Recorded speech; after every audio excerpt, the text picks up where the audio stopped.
Shalom, Ka Halayim La Yahweh Ba'ashem Yahushai, Ba'ashem Rakah HaKodash.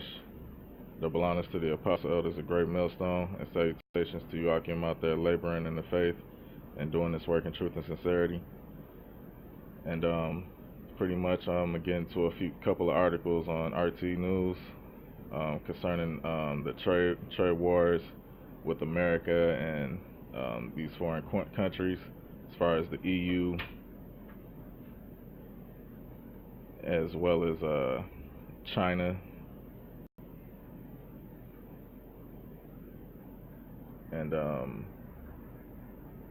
pretty much as far as the American economy's impending collapse, which is going to lead into the RFID microchip, which is the mark of the beast,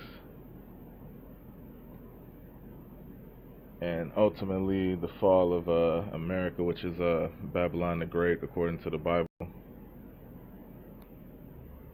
It says belligerent U.S. trade policy toward China will damage iconic American brands. It says America's largest companies will be the biggest losers in a U.S. trade brawl, according to former chairman of Goldman Sachs, Jim O'Neill.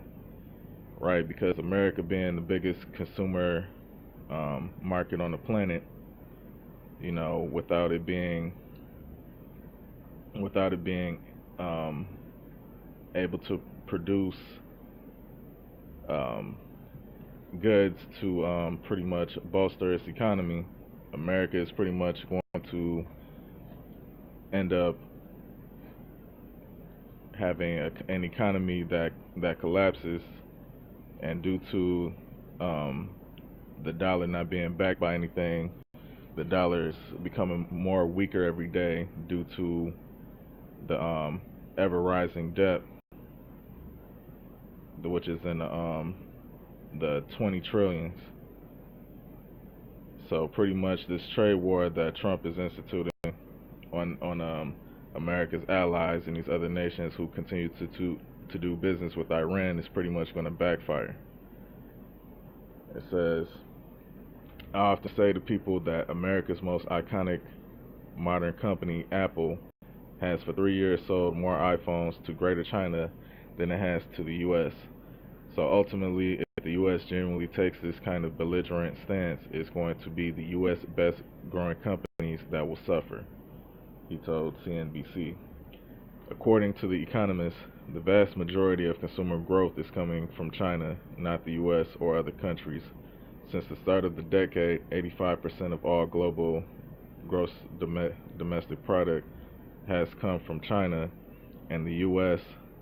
and the rest of us hang off of it. Right, because China has the biggest growing economy, since it produces a lot of goods being traded all over the world, especially in the United States. You know, so China is pretty much beating out America economy-wise, as well as China also investing in pretty much deals with Russia as well as Iran for oil and trade to invest in the yuan as well. So that's going to also cause the American dollar to become even weaker as well. There's this feeling that the U.S. is insulated, he added, but the U.S. is an economy that is dominated by the absolute level of its consumer, and for the U.S. to do well the rest of this decade and beyond, it's got to connect more with the rest of the world. So if the U.S. is going to go attacking more and more important places in terms of trade fights, there's no way that that U.S. big multinationals are going to grow, said O'Neill. The trade war between U.S. and China has been escalating since Friday, when Washington levied a 25% tariff on up to $50 billion on Chinese products. And tariffs are pretty much tax or sanctions against imported or exported products.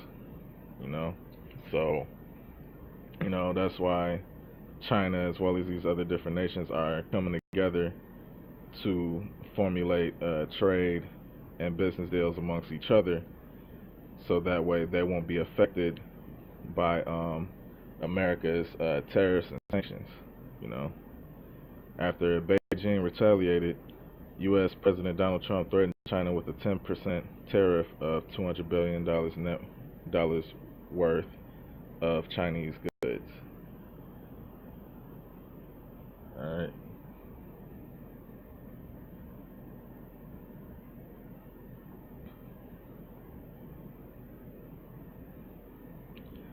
This is Habakkuk chapter 2, starting at verse 4. Behold, his soul which is lifted up is not upright in him. Right, talking about Esau, the so-called white man, because he's lifted up with pride, and the fact that, you know, he's in rulership and doesn't think that his rulership over the earth is going to come to naught. But the just shall live by faith, which is the just is the those of the elect that pretty much is going to strive in the faith unto the end, you know. Yea, also he transgresseth by wine, he is a proud man, neither keepeth at home, who enlargeth his desire as hell, and is as death, and cannot be satisfied, but gathereth unto him all nations, and heapeth unto him all people. Right, because everywhere this devil, the so-called white man, is pretty much occupying in all these other nations' territories, you know, pretty much destabilizing their governments and harvesting their resources, you know. So these other nations is pretty much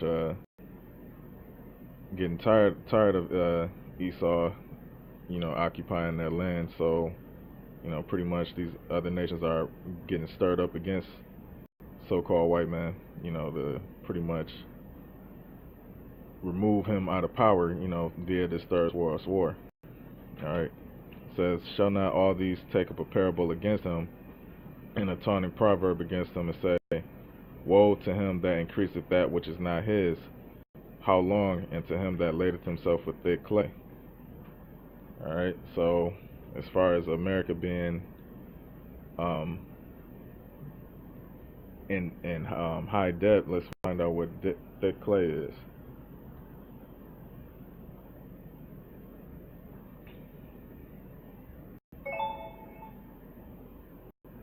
It's the Hebrew word abatiyat, which means weight of pledges and heavy debts.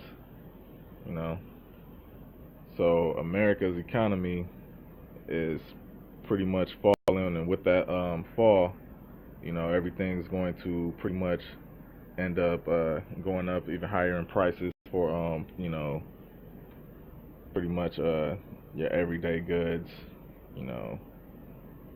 And as far as people like losing their food stamps, you know, it's going to get even harder and harder, you know, for Jake as far as surviving in the everyday day to day in this society.